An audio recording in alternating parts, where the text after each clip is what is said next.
Hello friends, स्वागत है आप सभी का। मैं सौमिंद्र कुमार अवस्थी आप सभी का हार्दिक अभिनंदन करता हूं। दोस्तों, जैसा कि आप लोगों को पता है, यूपी में जीआईसी के लेक्चरर की वैकेंसीज आई हुई हैं। तो दोस्तों, उस वैकेंसी के लिए हम इंग्लिश सब्जेक्ट को यहां डिस्कस करने वाले हैं और उसमें जो सिलेबस आपको दिया गया है, मैं समझता हूं आप सभी ने उसे ध्यान से पढ़ लिया होगा और उसमें जो टॉपिक्स हैं उनके बारे में भी आपने बेसिक नॉलेज तो प्राप्त कर ही ली होगी। लेकिन सबसे जरूरी है कि सिर्फ क्या बेसिक नॉलेज ही हमारे लिए पर्याप्त होगी या उनसे रिलेटेड कुछ स्पेसिफिक भी हमें पढ़ना पड़ेगा। और दोस्तों, जैसा कि आप जानते हैं कि सिर्फ नॉलेज हो जाना ही काफी नहीं होता, हमारे लिए जरूरी है कि हमने जो नॉलेज प्राप्त की है उस नॉलेज को अप्लाई करना भी सीखें। दोस्तों, केवल किसी कंसेप्ट के बारे में ज्ञान प्राप्त कर लेना हम नहीं कह सकते कि इस आधार पर हम अपने एग्जाम में आने वाले क्वेश्चंस को सही कर सकते हैं। दोस्तों, नॉलेज के साथ साथ हमें कॉम्प्रिहेंशन का कंसेप्ट भी क्लियर होना चाहिए। Then what is the mean of this comprehension? Comprehension का मतलब क्या होता है? तो इसके लिए आपको जरूरी है कि आप ये समझें कि उसके ही समान आने वाले दूसरे कंसेप्ट के साथ जब आप कंपैरेटिव स्टडी करते हैं, तुलनात्मक अध्ययन करते हैं, तो वो ही आपका कॉम्प्रिहेंशन कहलाता है। और माय डियर, ऐसा करने के बाद आप उन कॉन्सेप्ट्स को इजीली अप्लाई करना सीखते हैं और अगर अप्लाई करना सीखते हैं, दैट इज कॉल्ड एप्लीकेशन। और जैसा कि आपने सिलेबस में देखा है कि लिटरेचर के आपके बेहतरीन पोएटेस और आपके लिटरेरी कॉन्सेप्ट्स वहां दिए गए हैं। इसके अलावा ग्रामेटिकल कॉन्सेप्ट्स भी दिए गए हैं। तो उन सभी के कॉन्सेप्ट्स को तो आपको पढ़ना ही है। लेकिन अगर मैं बात करूं लिटरेचर की, तो हम सब जानते हैं कि लिटरेचर तो हमने जब ऑप्शनल सब्जेक्ट लिया था तब से पढ़ना शुरू किया था। लेकिन ग्रामर, दोस्तों, ग्रामर तो हमने उस समय से पढ़ना स्टार्ट कर दिया था जब पहली बार इंग्लिश हमने पढ़ना शुरू किया। दोस्तों, और उन टॉपिक्स को जो पहली बार हमने पढ़े थे आज तक हम पढ़ रहे हैं। लेकिन फिर भी क्यों ऐसा होता है कि उन टॉपिक्स में हम कॉन्फिडेंस के साथ ये नहीं कह पाते कि इससे कहीं से भी क्वेश्चन अगर पूछ लिया जाएगा तो हम अटेम्प्ट कर सकते हैं? क्या कारण है कि आज तक हमें उस चीज से रिलेटेड गाइडेंस की जरूरत पड़ती है? तो डेफिनेटली कहीं ना कहीं हमसे कोई गलती या कोई चूक या कोई मिस्टेक हो रही है। तो उस गलती को सही करते हुए फ्यूचर में हमें ऐसी जरूरत नहीं पड़े। क्यों? क्योंकि हम जिस हिसाब से पढ़ेंगे उस हिसाब से सिलेक्शन की श्योरिटी आप लोग हमें देंगे, हम नहीं। हम अपना वर्क पूरा करेंगे और साथ में मैं और आप, हम सब साथ मिलकर जो हमारा सिलेबस है, चाहे वो लिटरेचर पार्ट हो या ग्रामर का पार्ट हो, हम सभी टॉपिक्स को कंप्लीट करेंगे। तो दोस्तों, पहली क्लास में मैं एक कंसेप्ट आपके सामने रखना चाहता हूं कि कोई भी टॉपिक हमारे सामने जब होता है तो उससे क्वेश्चंस किस तरीके से आते हैं एग्जाम में। क्या एक टॉपिक से एक ही लैंग्वेज के क्वेश्चन पूछे जाते हैं या एक से ज्यादा लैंग्वेज के भी पूछे जा सकते हैं?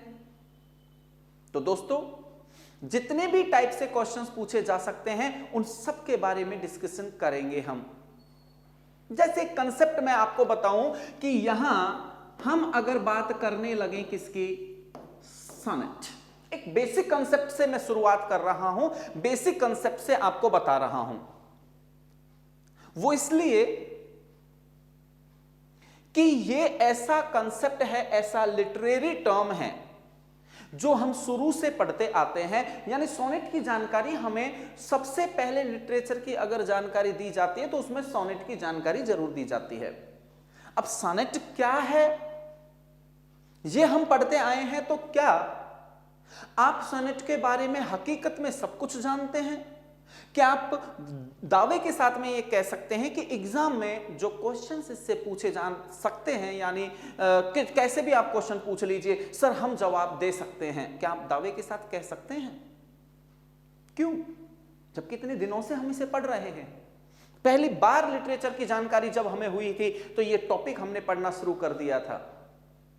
माय डियर, कारण है कि सोनेट चलिए बाद में पढ़ लेंगे हम, लेकिन दो शब्दों पर मैं आपका ध्यान दिलाना चाहूंगा, और दो शब्द क्या हैं माय डियर? एक तो है आपका लिटरेरी टर्म। क्या है दोस्तों?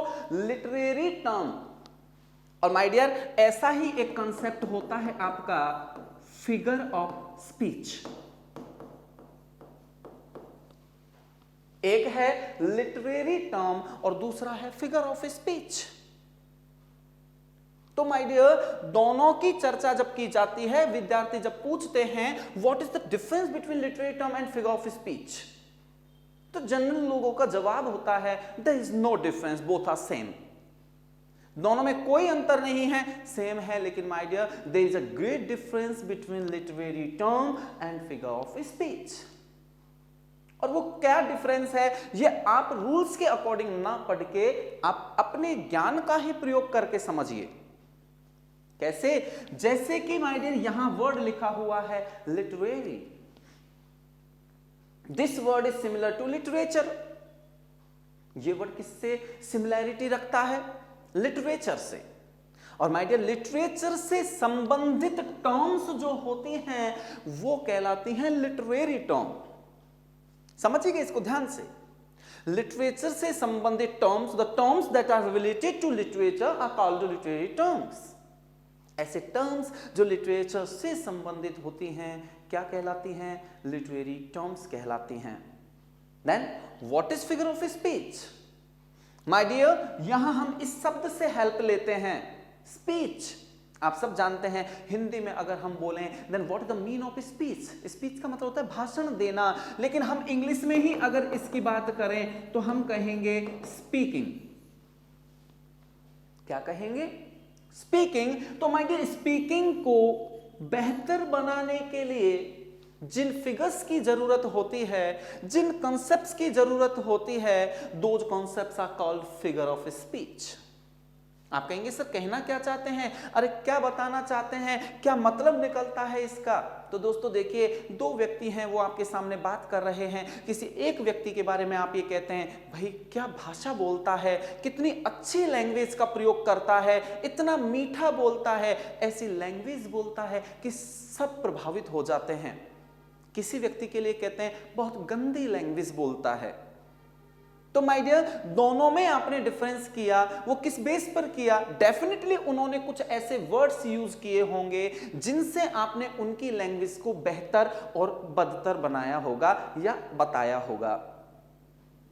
तो माय डियर, ऐसे वर्ड्स का प्रयोग करना ही क्या कहलाता है? फिगर ऑफ स्पीच कहलाता है। जो आपकी स्पीच को, जो आपकी स्पीकिंग को, जो आपकी लैंग्वेज को बेहतर बनाएं, या फिर कह सकते हैं उसे अलंकृत करें। अलंकृत मतलब डेकोरेट करें किसी भी व्यक्ति को, या फिर we can say that the figures that are used to beautify a language. ऐसे टर्म्स, ऐसे कॉन्सेप्ट्स, ऐसे वर्ड्स जो लैंग्वेज को ब्यूटीफाई करने के काम में आते हैं, यानी उस लैंग्वेज को सुंदर बनाने के लिए काम में आते हैं, उन्हें फिगर ऑफ स्पीच कहा जाता है। For example, alliteration. आप एक सिंपल सेंटेंस बोल दीजिए, आप एक सिंपल सेंटेंस बोल देंगे तो शायद व्यक्तियों के, लोगों के मन में वो भावों का जन्म नहीं हो, लेकिन आप जब कुछ पुनरावृत्ति करेंगे, रिपीटिशन करेंगे, चाहे वो साउंड्स की हो, चाहे वो लेटर्स की हो, चाहे वो वर्ड्स की हो। मेरे ख्याल से आप गाने सुनते होंगे तो उसमें शब्दों का रिपीटिशन करके, जैसे गाने की अगर मैं बात करूं तो उसमें आता है तड़प तड़प कर इस दिल से, तो तड़प तड़प कर शब्द का प्रयोग किया 2 बार। क्यों? सिंपल में अगर कह देते तो शायद लोगों पर वो प्रभाव नहीं आ पाता जो उसका रिपीटिशन करने से आ रहा है। तो माय डियर, कई जगह आप जब शब्दों का, लेटर्स का, साउंड्स का रिपीटिशन देखते हैं तो वो भाषा को क्या बनाता है, बेहतर बनाता है, उससे एक लेवल तक एनरिच करता है, उसे उत्कृष्ट बनाता है।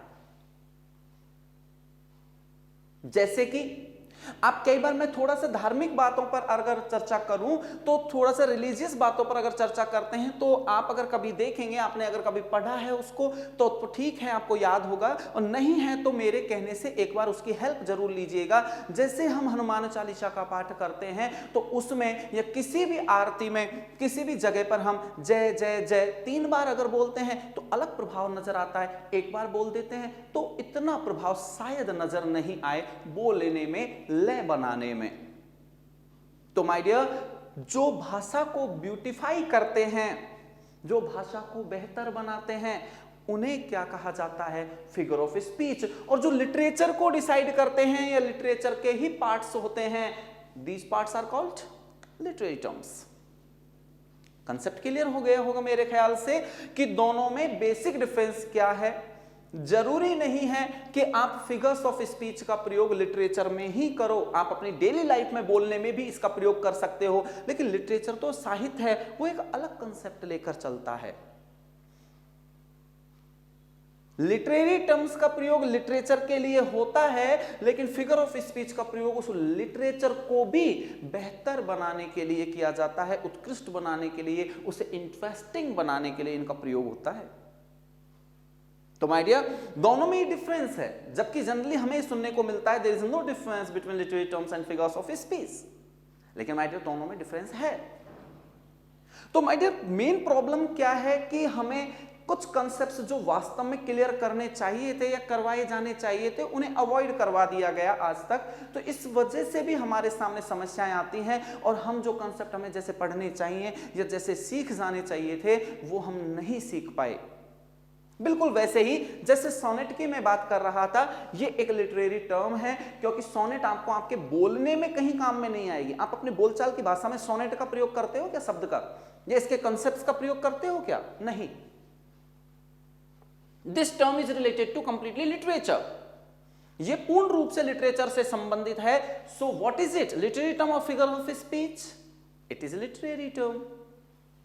तो माय डियर, ये लिटरेरी टर्म है। अब बात लिटरेरी टर्म की करें तो आप मुझे बताइएगा कि जब हमें सोनेट आज तक बताई गई तो सोनेट की डेफिनेशन क्या बताई जाती है? हमें सोनेट की डेफिनेशन बताई जाती है, a poem with 14 lines is called sonnet.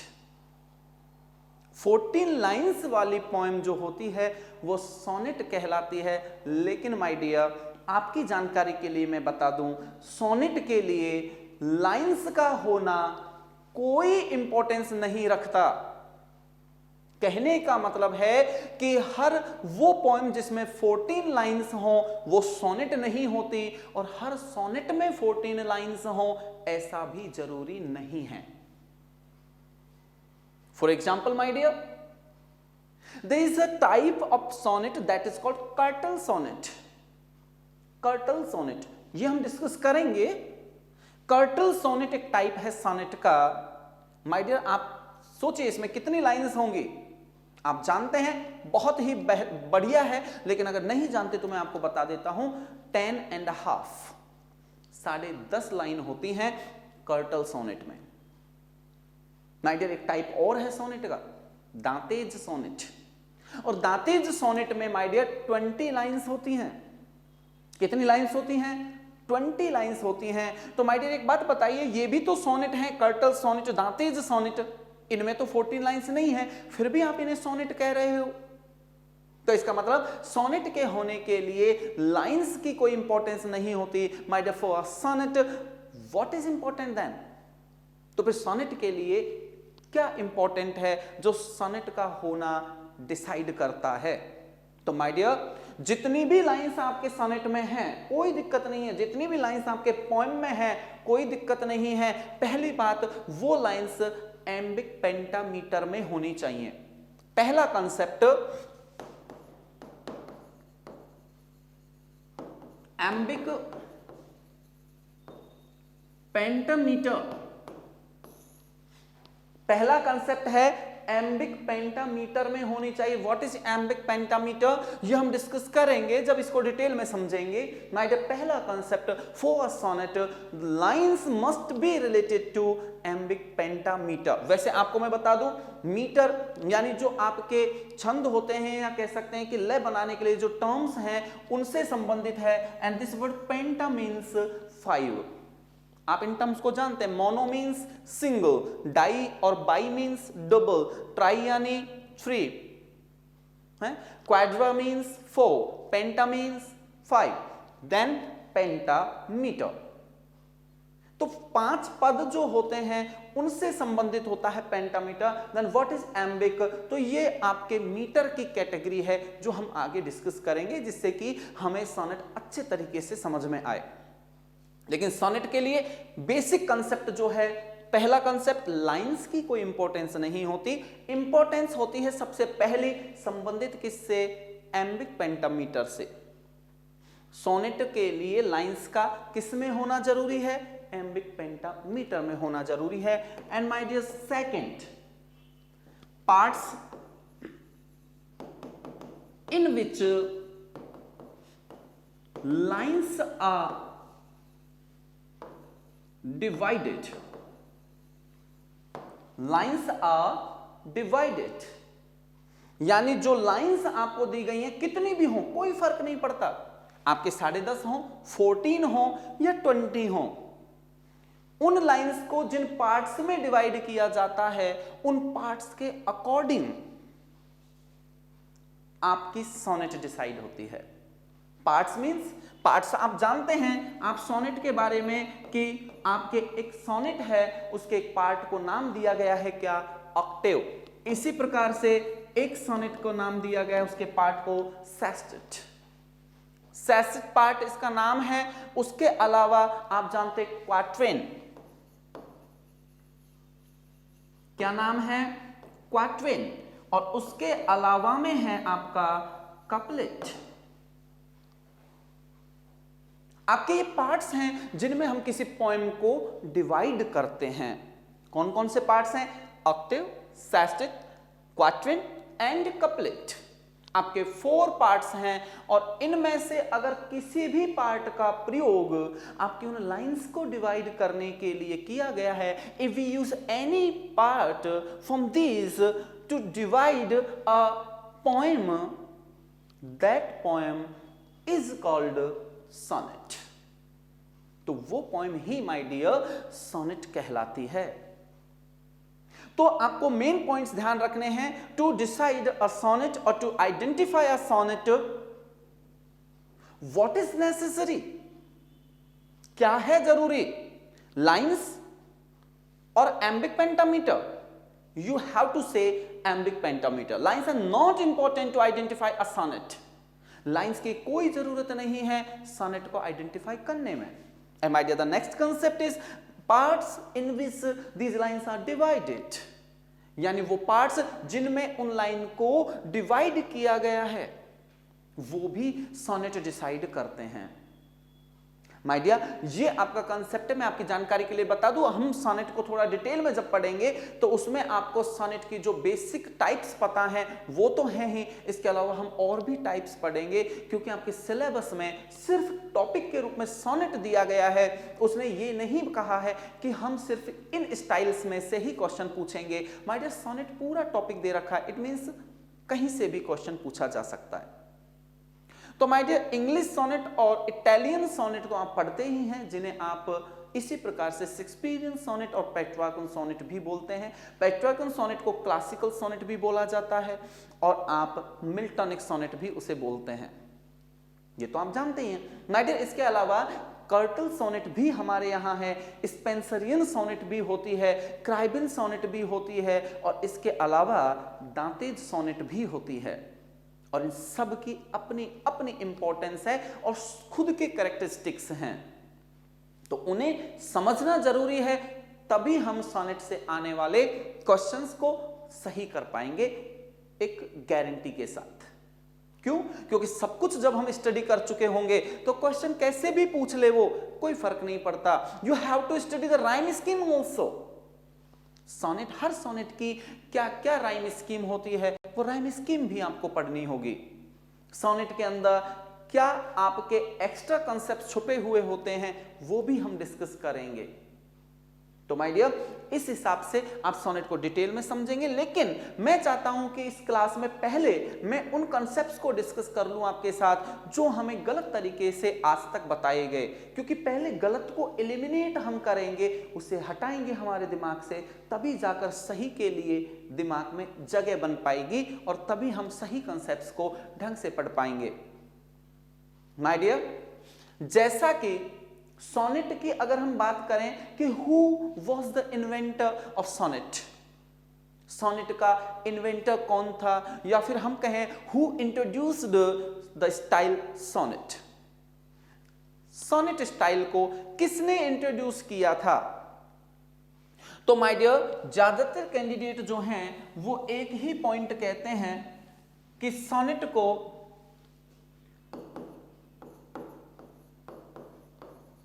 Introduce किया था द ग्रेट पोएट पेट्रार्क। एक महान कवि थे पेट्रार्क, उन्होंने इंट्रोड्यूस किया था। But my dear, no, Petrarch was not the inventor और introducer of the style sonnet. Petrarch ने सोनेट को इन्वेंट नहीं किया था, ना ही इंट्रोड्यूस किया था। देन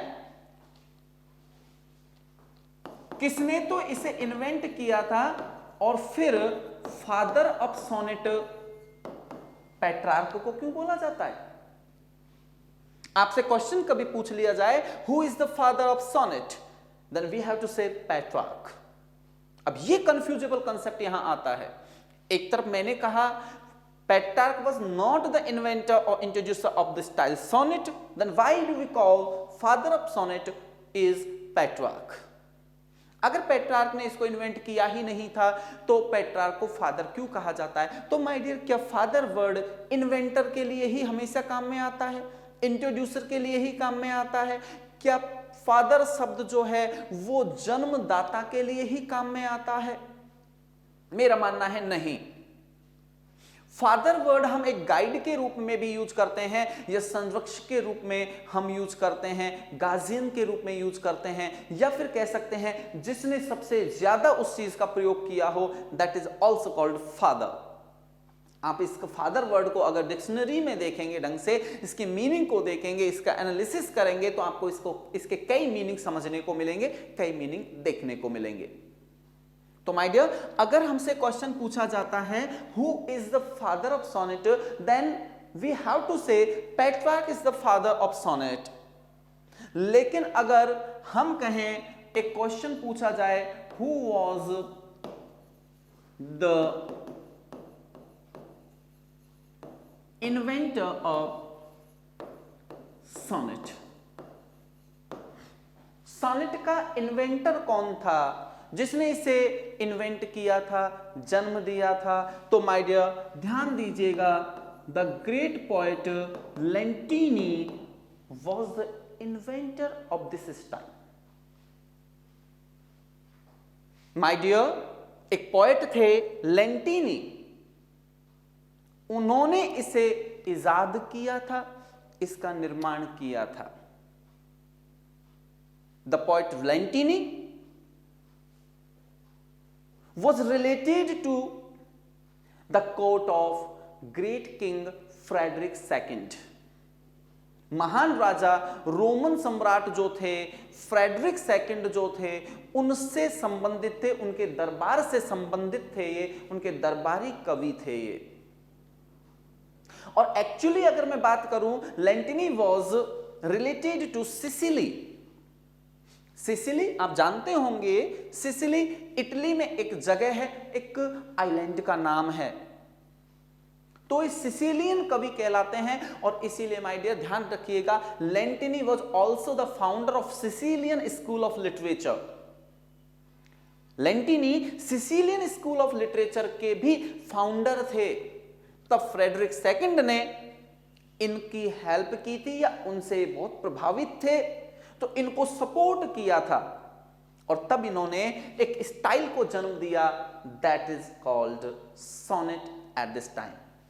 यह बात अलग है कि जब उन्होंने सोनेट बनाई थी तब उन्होंने इसे एक वर्ड का नाम दिया था सोनेटो। ये सभी हम डिटेल में लिखेंगे, अभी मैं केवल एक आपको ओवरऑल जानकारी इसके बारे में दे रहा हूं जिससे कि आप जब हम इसे लिखें तो इजीली समझ सकें। माय डियर, सोनेटो शब्द से इसे लिया गया है, सोनेट वर्ड से, यानी कभी लेंटिनी महाशय ने जब इसे बनाया था तो सोनेटो शब्द के रूप में बनाया था, सोनेटो स्टाइल के रूप में बनाया था। And my dear, sonetto word is derived from sun song. आप जानते हैं हमारे गांव में घर में जब बच्चा रोता है या सोने का प्रयास करता है तो मां उसे लोरियां सुनाती हैं। तो माय डियर, वो लोरियां वहां सन सॉन्ग के नाम से जानी जाती हैं और उन लोरियों की जो लय है, उनकी जो एक तारतम्यता है, फ्लुएंसी है, उस फ्लुएंसी को देखते हुए, सुनते हुए, ध्यान में रखते हुए महाशय लेंटिनी ने एक ऐसी ही विधा का इजाद किया, एक स्टाइल को इजाद किया, and that style is called sonnet. और वो स्टाइल ही क्या कहलाती है माय डियर? सोनेट कहलाती है। तो माय डियर, मेन पॉइंट क्या है कि इस टॉपिक को हम इतने दिनों से पढ़ते भी आ रहे हैं या हमें आज भी पढ़ाया जा रहा है, लेकिन क्या हम इसके सभी कंसेप्ट को कंप्लीट कर चुके हैं? और अगर ऐसा नहीं है तो हम इसे डिटेल में पढ़ने की बहुत जरूरत है। तो माय डियर, ध्यान रखिएगा, पहला कंसेप्ट एक बार रिवाइज कर लीजिएगा, the difference between literary terms and figure of speech. क्या होता है difference? Literary terms means the terms that are related to literature are called literary terms, while figure of speech a word or concept or style that is used to enrich a language or literature is called figure of speech।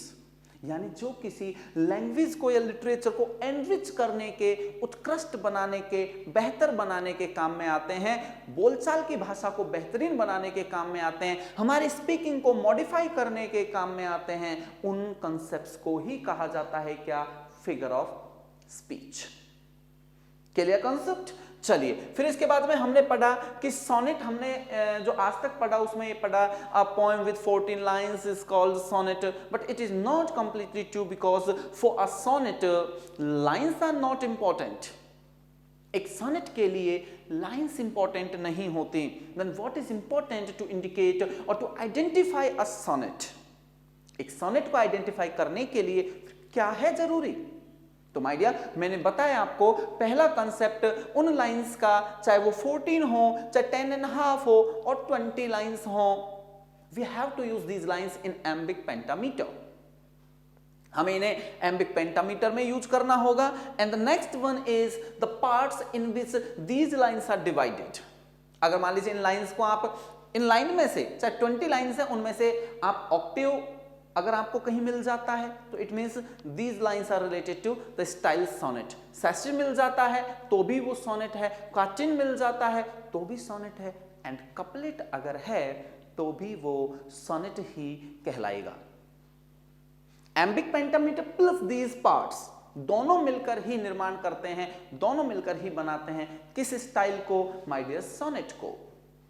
तो आपको ध्यान रखने की जरूरत है कि जो हम आज तक पढ़े हैं क्या वो हमारे एग्जाम के लिए सफिशिएंट है? तो माय डियर, इसी के अकॉर्डिंग आपको वर्क करना है, आगे स्टडी कंटिन्यू करनी है। माय डियर, आपके सिलेबस में इतने पॉइंट्स दे रखे हैं, अगर आप इन पॉइंट्स को सेपरेट सेपरेट पढ़ने लगे, भाई सबको डिटेल में तो पढ़ना ही हमें, लेकिन अगर सेपरेट सेपरेट सबको अलग करके पढ़ेंगे तो माय डियर इनसे अगर क्रॉस क्वेश्चन पूछ लिया जाए तो माय डियर शायद हम उलझ जाएंगे। लेकिन नहीं, पहले हम पॉइंट्स की कैटेगरी डिसाइड करेंगे और इन्हें 2-3 कैटेगरी के अकॉर्डिंग डिसाइड करके, जैसे कि हम ये देखेंगे इनमें से कौन से पॉइंट जो हैं वो रोमांटिक पीरियड के हैं, कौन से क्लासिकल पीरियड के हैं, कौन से नियो क्लासिकल पीरियड के हैं, कौन से एलिजाबेथन एज के हैं, कौन से विक्टोरियन एज के हैं, इनके बारे में हम डिस्कस करेंगे। तो इन पॉइंट्स की कैटेगरी बनाएंगे, फिर हम इनमें डिसाइड करेंगे इनमें से कौन से पॉइंट जो हैं वो क्लासिकल स्टाइल के पॉइंट हैं, कौन से इनमें रोमांटिक स्टाइल के पॉइंट्स हैं। तो ये सब डिसाइड जब हम करेंगे तो आधी से ज्यादा जो इनकी कैरेक्टरिस्टिक्स हैं, क्वालिटीज हैं, वो तो ये सीक्वेंस बनाने में ही माय डियर क्लियर हो जाती है। क्यों? क्योंकि जैसे ही हमें पता लगा this poet is related to Elizabethan age, तो एलिजाबेथन एज की जब हम कैरेक्टरिस्टिक्स पढ़ेंगे तो डेफिनेटली जिस पोएट को हमने एलिजाबेथन पीरियड में शामिल किया है तो उस पोएट की राइटिंग्स में वो क्वालिटीज देखने को मिलेंगी ही मिलेंगी। रोमांटिक पीरियड की बात करें तो इसका मतलब रोमांटिक पीरियड से संबंधित पोएट जो होगा उसकी राइटिंग्स में वो क्वालिटीज देखने को मिलेंगी ही मिलेंगी जो रोमांटिक पीरियड की हैं।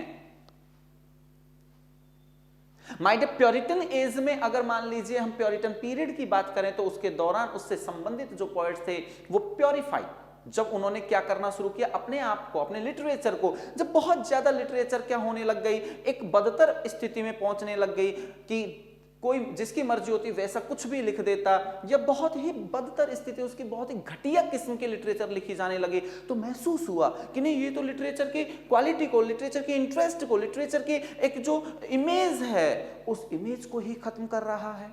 तो माय डियर, उन्होंने सभी ने जब जरूरत समझी, पोएट्स ने जरूरत समझी कि इसे अब हमें प्योरीफाई करना होगा, तो उन्होंने जब अपनी राइटिंग्स लिखी तो उन राइटिंग्स में वैसे ही क्वालिटीज हमें देखने को मिलती हैं जो उस एज की होती हैं, उस पीरियड की होती हैं। माय डियर, इसके अलावा जो आपका ग्रामर का पार्ट है, उस ग्रामर के पार्ट में हम इसी प्रकार से, लेकिन मैं समझता हूं कि हम पहले एक बार लिटरेचर पार्ट डिस्कस करेंगे।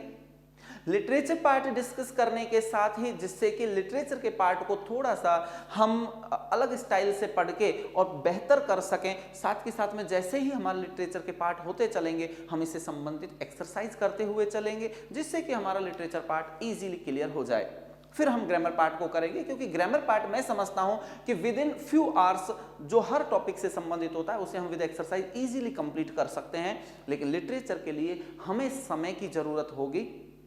तो इस हिसाब से हम पहले लिटरेचर को डिस्कस करेंगे, after it we will complete our grammar part.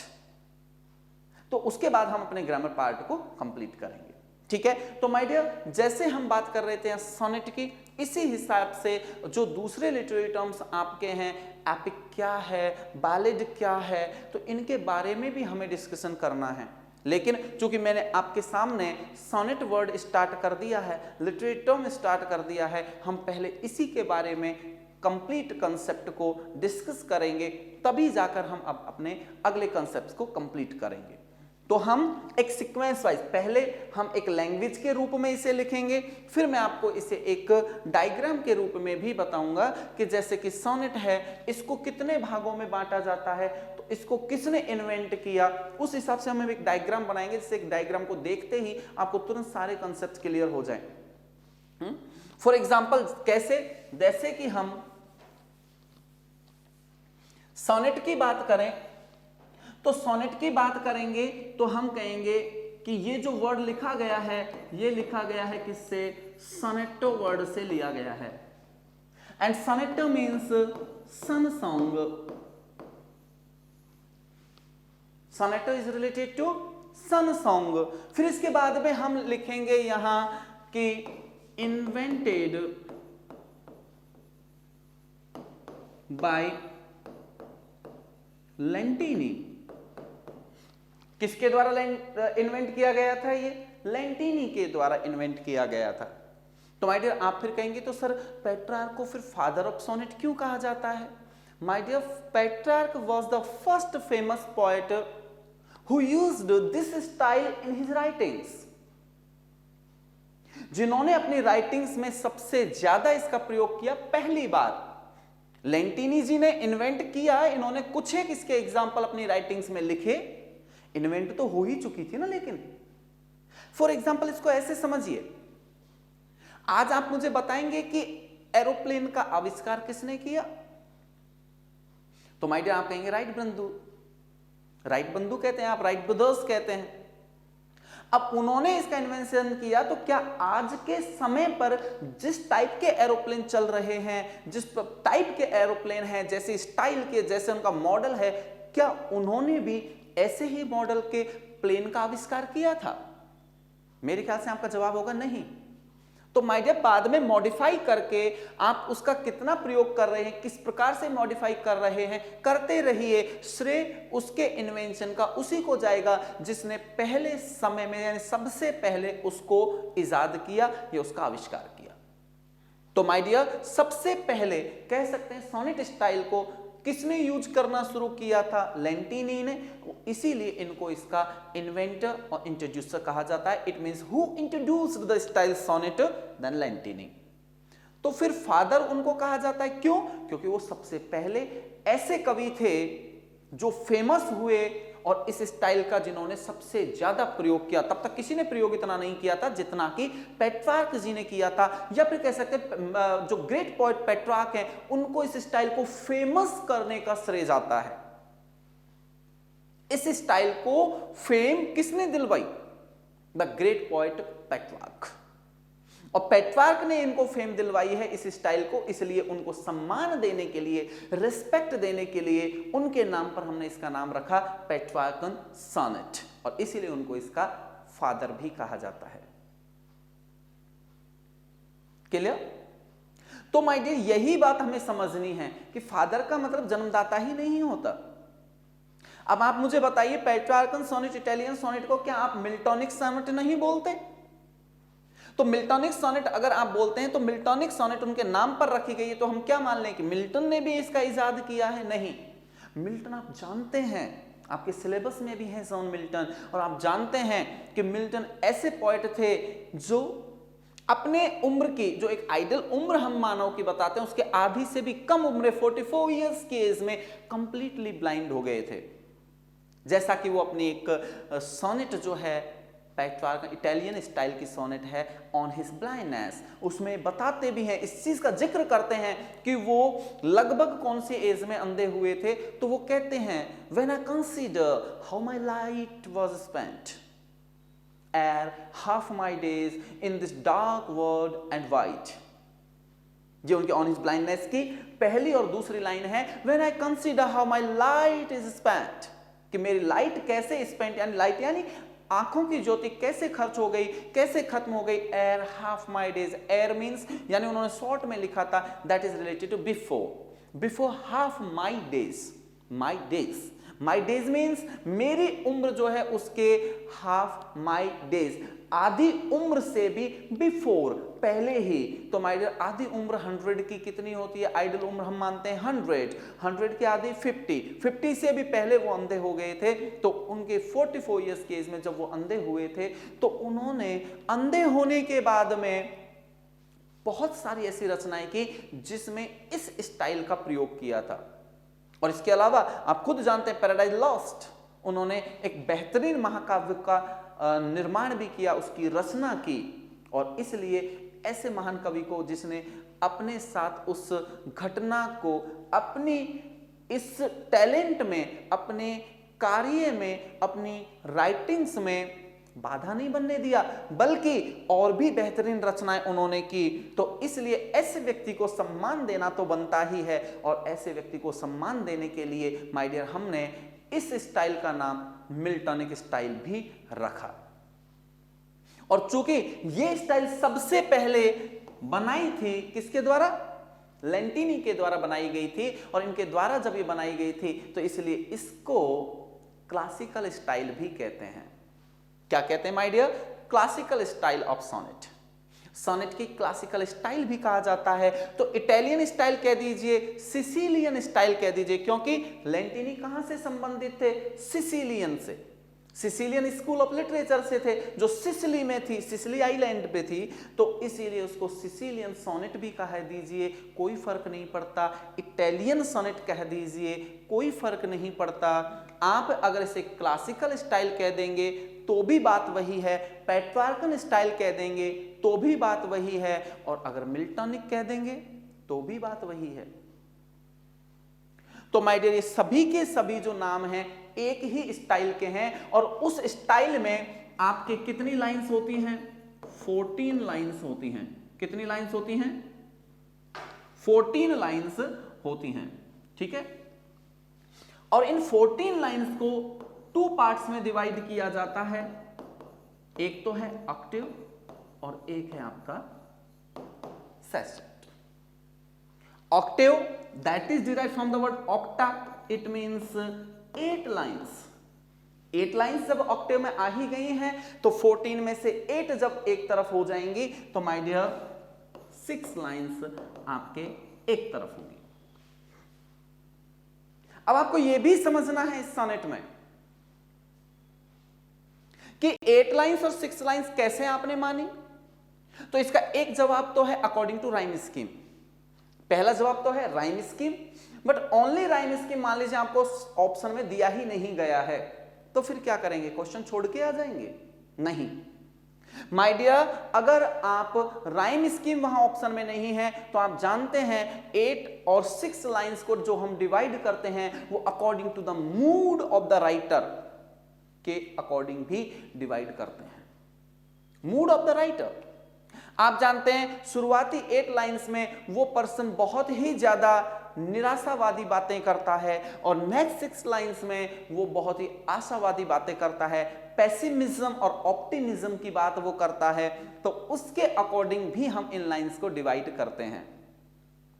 My dear 8 line तक तो निराशावाद चलता है और अचानक से 9 लाइन से क्या हो जाती है, आशावादी बातें शुरू हो जाती हैं। तो एकदम से जो ये जंप लगा, इस जंप के बीच में जो एक कंसेप्ट हम मानते हैं उस कंसेप्ट को क्या कहा जाता है, ये भी हमें यहीं सोनेट में डिसाइड करना है और इसका डिस्कशन करना है।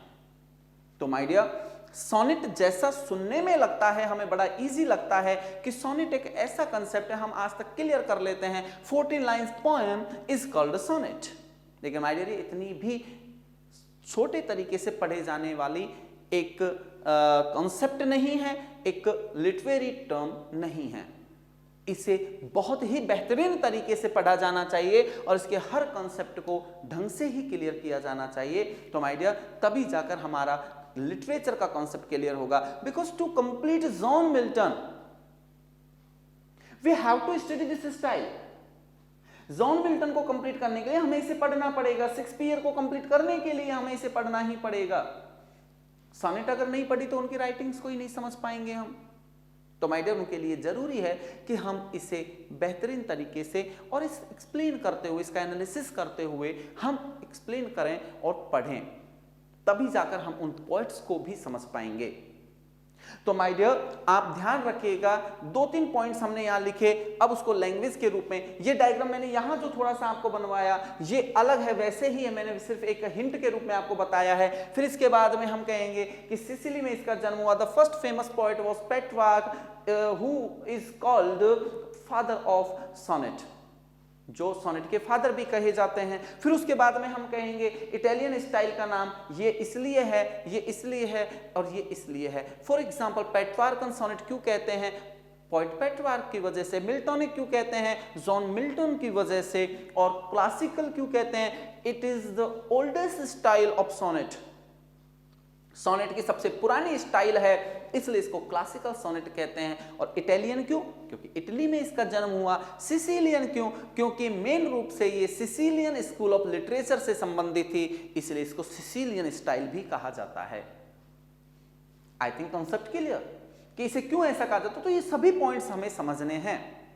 तो दोस्तों इसके लिए आपको वैसे ही एक अटेंटिव मूड में बैठना होगा, अटेंटिव मूड में रहना होगा, अटेंटिव मूड में सुनना होगा, तभी एक एक पॉइंट, क्योंकि एक एक वर्ड यहां अपनी इंपॉर्टेंस रखता है। और फिर जैसा कि मैंने कहा हम लिटरेचर को पहले कंप्लीट करेंगे, लेकिन उसके लिए पहले लिटरेरी टर्म्स जो हैं, फिगर ऑफ स्पीच जो हैं, उन्हें हमें कंप्लीट करना है, तभी जाकर हम अपने पॉइंट्स को कंप्लीट कर पाएंगे। ठीक है, तो आप अपने हेडिंग यहां रखेंगे सोनेट, जो आपको मैं बेसिक रूप से यहां बता चुका हूं। सिर्फ राइम स्कीम के बारे में अभी डिस्कशन नहीं हुआ है और इसको डिटेल में लिखना बाकी है, लेकिन मैं इतना जरूर जानता हूं कि अगर जब हम इसे डिटेल में अब लिखेंगे तो आपके ये कंसेप्ट जो हमने यहां वैसे ही डिस्कस किए हैं, बोलकर डिस्कस किए हैं, उनसे आपको काफी हेल्प मिलेगी और रिवीजन भी साथ ही साथ होगा। क्लियर दोस्तों? तो जो मैंने पॉइंट्स आज की क्लास में आपको बताए हैं कि सोनेट क्या है, किस वर्ड से लिया गया है, सोनेटो से। Sonetto means son song. Who was the inventor और who introduced this style? Lentini introduced this style. And who was the first famous poet of this style? Petrarch. Who is the father of this style? Then Petrarch is the father of this style. क्या इसके types होते हैं? Types मैंने बोलकर आपको बताए थे, याद नहीं रहते कोई नहीं, हम एक एक पॉइंट को लिखेंगे। Italian, English sonnet, Caribbean sonnet, curtal sonnet, Dante's sonnet, Spenserian sonnet. ये आपके 6 टाइप्स हैं सोनेट के जो आपको डिस्कस करने हैं। तो दोस्तों आशा करता हूं कि आज की एक पहली इंट्रोडक्टरी क्लास थी। आज से मैं ज्यादा इसके बारे में आपको इसके लिए इसलिए नहीं बता रहा हूं क्योंकि पहली क्लास है, आपको सामने वाले की लैंग्वेज, उसका वे ऑफ प्रेजेंटेशन समझने में समय लगता है। तो माय डियर, आज की क्लास से आप लोगों को वे ऑफ प्रेजेंटेशन और लैंग्वेज समझ में आ गई होगी। तो नेक्स्ट क्लास से हम अपने कॉन्सेप्ट को डिटेल में डिस्कस करना स्टार्ट करेंगे। इसके लिए आपको आज के जो कॉन्सेप्ट्स हुए ये रिवाइज जरूर करने होंगे क्योंकि नेक्स्ट कॉन्सेप्ट में हेल्प करने वाले हैं। और इसी आशा के साथ आज की क्लास से विदा लेता हूं और नेक्स्ट क्लास में हम अपने पहले इस टॉपिक को डिटेल में पढ़ने के साथ आपके साथ होंगे। Thanks a lot.